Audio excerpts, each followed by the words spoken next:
TomoNews presents Racing Accidents. Florida motorcycle racer William Bill Warner, who in 2011 set a speed record of 311 miles per hour over 1.5 miles, has tragically died attempting to secure a new record. Warner was at the former Loring Air Force Base in Maine with the hope of hitting 300 miles per hour in under a mile. Event organizers marked off 2.5 miles of the runway for the trial with an extra 2,000-foot buffer. Warner was on a modified turbocharged Suzuki Hayabusa. He set off without incident and reached a top speed of 285 miles per hour. Then, after slowing to 260 miles per hour, he somehow lost control of the bike at the 4,000-foot line and came off. Warner came to rest 1,000 feet from his bike. Emergency vehicles responded instantly. He was reportedly conscious and talking when emergency responders reached him, but passed away just over an hour later at Cary Medical Center in Caribou. Police and racing authorities are investigating the precise cause of the respected rider's untimely death. He was 44 years old. Even when accidents do happen, people often walk away from them, but unfortunately, that's not what happened this time, said race director Tim Kelly. A 38-year-old track worker at the Canadian Grand Prix was killed on Sunday evening when he was accidentally run over by a mobile crane close to the end of the race. The worker was one of two men escorting the crane that was hoisting a Sauber car that had hit the wall at turn 2.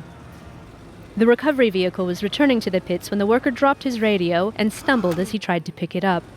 The crane operator didn't see the worker fall and continued driving. The worker was hit, then run over by the recovery vehicle. The worker was transported by helicopter to the hospital where he later succumbed to his injuries. NASCAR driver Jason Leffler was killed during a sprint car race at Bridgeport Speedway Wednesday night. Leffler, who had the nickname LefTurn on the windows of his cars, was running in second place when his car crashed. He hit the wall twice, then flopped all over, according to one witness. He was extricated from the wreck and rushed by helicopter to Crozier-Chester Medical Center, where he later succumbed to his injuries. The NASCAR champion is survived by his 5-year-old son, Charlie Dean. Hero records himself rescuing man from street racing crash. Santiago Portillo was just filming this fiery car crash when he discovered a survivor in the accident.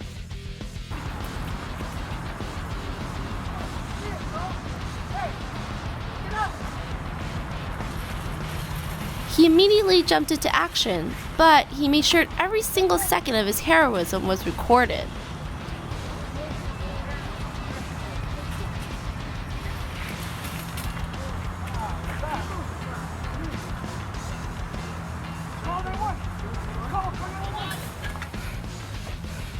Oh shit! The crash that happened on Indiana Avenue near Tyler Street in Riverside, California, was allegedly caused by street racing. Oh, bro, you okay? Yeah, I'm alright. Stay right there! The driver suffered injuries to his head and his leg. No. Police said he could face charges if the investigation shows he was indeed street racing. This is a public service announcement from the Common Sense Council. Never run or walk across a horse track when a race is in progress, especially when a race is in progress. Política, política, política, política. Patrona.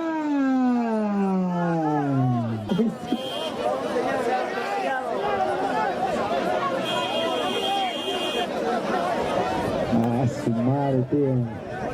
La pista, por favor, dejen a la ambulancia, es trabajo de los hermanos de salud, ¿ya? ¿Listo, hermanos?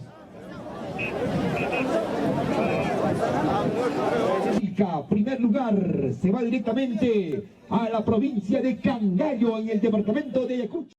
British INDYCAR driver Justin Wilson dies of injuries from Sunday crash. A two-car accident during a Sunday INDYCAR race has proven fatal for one of the drivers involved. In the final laps of Sunday's race at the Pocono Raceway in Pennsylvania, Sage Karam was in the lead when his car hit the right wall, scattering debris on the track as the other drivers attempted to avoid the debris. British driver Justin Wilson was struck on the head by the nose cone from Karam's car. The impact of the nose cone on his helmet immediately rendered Wilson unconscious. He remained in a coma until he died in hospital on Monday. After he was struck in the head by the nose cone, Wilson's car continued speeding down the track, hitting an interior wall, then continuing to roll.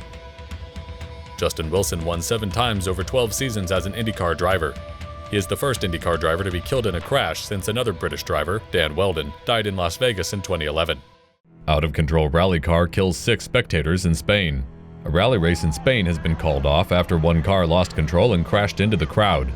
The Coruña rally, held in Spain's Galicia region, has been called off after a car lost control on Saturday night and flipped into a crowd of spectators, killing 6. Police say the Peugeot 206 XS, driven by Sergio Tabeo Sande and co-driver Luis Miguel Prego Santos, came out of a corner too fast and went off the road on a downhill straightaway. 16 people were injured, including 5 children, and 6 were killed, including 2 pregnant women and an 8-year-old girl. Prime Minister Mariano Rajoy, who is from Galicia, tweeted, "The Coruña rally is in mourning. My deepest condolences to the bereaved and wishes for a complete recovery to those injured." Talk about motorcycle madness. Teen girl slams into a wall during a motorcycle race. In a video posted on a friend's Twitter account, the crowd gasps as 15-year-old Brea Curtis is seen flying off her motorcycle and crashing into the wall during a motocross race in Utah.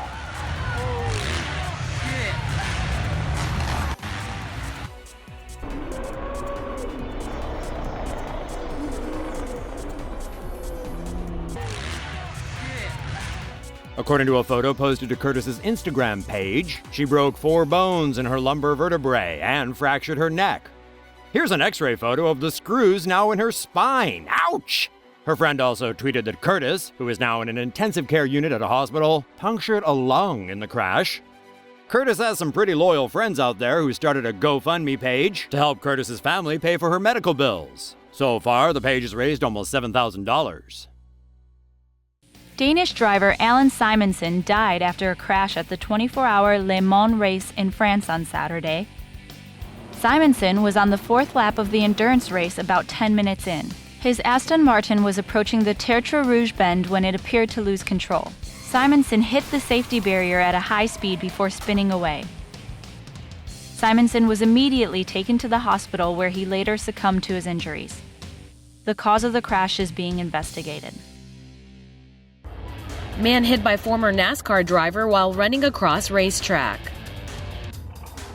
Footage shot over the weekend during this year's Baja 500 captured the graphic moment a spectator was run over by a former NASCAR and IndyCar racer Robbie Gordon and lived to tell the tale. The famed off-road race takes place every June on Mexico's Baja California Peninsula. Every iteration in the race's near 50-year history is no doubt packed with insane moments. This year's was no different. Just as Gordon, a 4-time winner at the race, and rival Abdali Lopez were neck and neck, a fan attempted to cross the dirt road. Not a good idea. Here's why.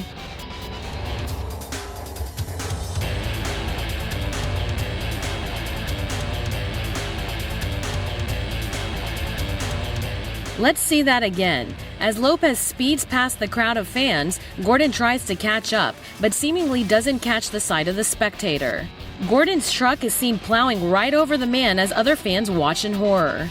Unconfirmed reports cited by Fox Sports say the spectator somehow managed to make it out alive, walking or rather limping away with just a broken leg.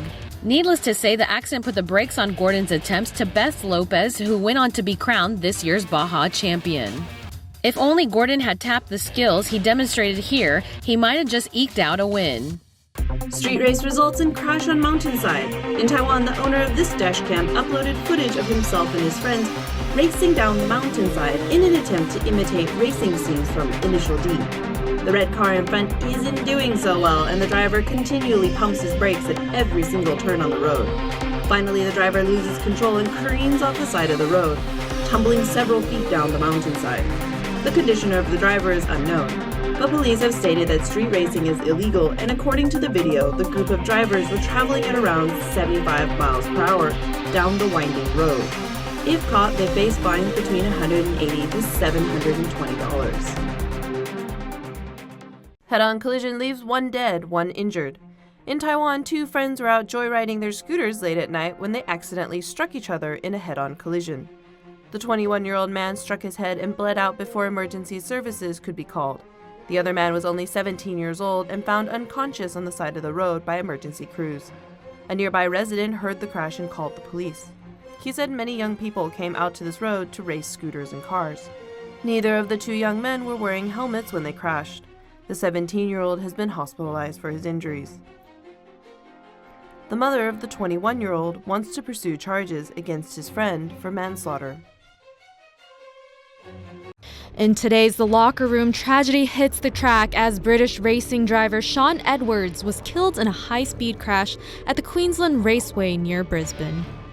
Edwards was in the passenger seat as an instructor for a private training session with driver Will Holtheimer.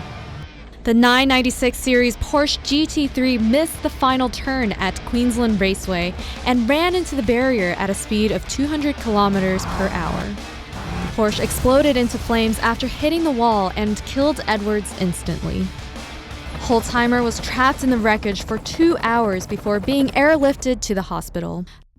Edwards was killed on impact, while Holtheimer is believed to have suffered serious leg and hip injuries. Four-time INDYCAR champion Dario Franchitti suffered multiple fractures in an incredible high-speed crash when his race car went airborne after a collision on the final lap. The track for Sunday's Houston Grand Prix is located at the city's Reliant Park complex. The 10-turn course is more than 1.6 miles long. Drivers complete 90 laps. The accident happened after Takuma Sato and Franchitti came out of the fourth corner. During the long fifth bend, Franchitti hit the rear left of Sato's car and went airborne, crashing into the safety fence, totaling his car.